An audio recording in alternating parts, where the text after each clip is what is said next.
आणि असा हा नाही म्हणण्याचा अधिकार आहे ना, तो दिवसातून एकदा तरी वापरा. स्वतःला त्याची सवय लावा.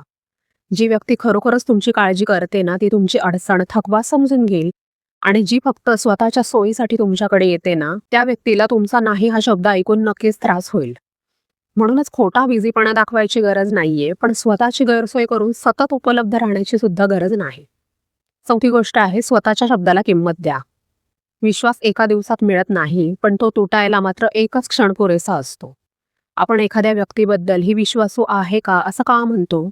कारण ती नेहमी परफेक्ट असते म्हणून नाही, तर ती बोलते त्याप्रमाणे वागते म्हणून. आजच्या काळात लोकांना हुशारी, पैसा किंवा मोठमोठी पदं जितकी प्रभावित करत नाहीत ना, तितका प्रभाव विश्वासार्हतेचा पडतो. आणि ही विश्वासार्हता तयार होते ती आपल्या शब्दाला आपण दिलेल्या किमतीतून. आपण खूप वेळा सहज बोलून जातो, उद्या फोन करते, हे काम मी करून देते, नक्की येईन, पुढच्या आठवड्यात सुरू करेन, पण नंतर विसरून जातो, टाळतो किंवा काहीतरी कारण देतो.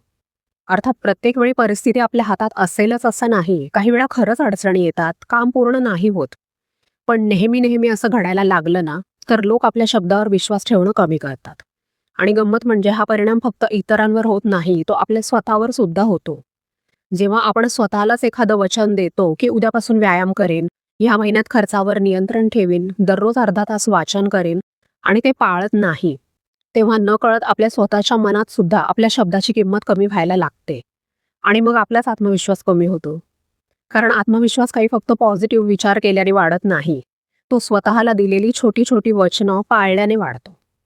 आणि म्हणूनच प्रत्येक गोष्टीला लगेच हो म्हणण्यापेक्षा आधी विचार करा, तुमच्याकडे वेळ आहे का, तुमच्याकडे क्षमता आहे का, तुम्ही खरंच ते करू शकणार आहात का?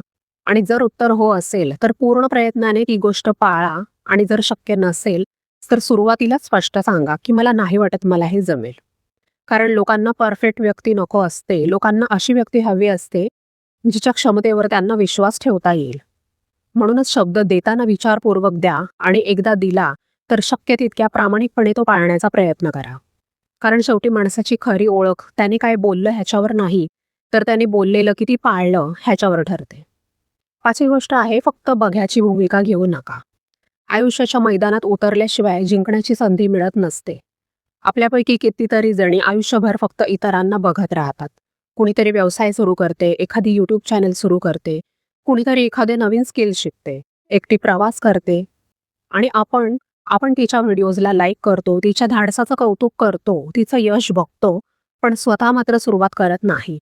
कारण मनात खूप विचार असतात. माझ्याकडून जमेल का? मी तिच्यासारखे नाहीये. माझं वय निघून गेलं, माझ्याकडे वेळ नाही,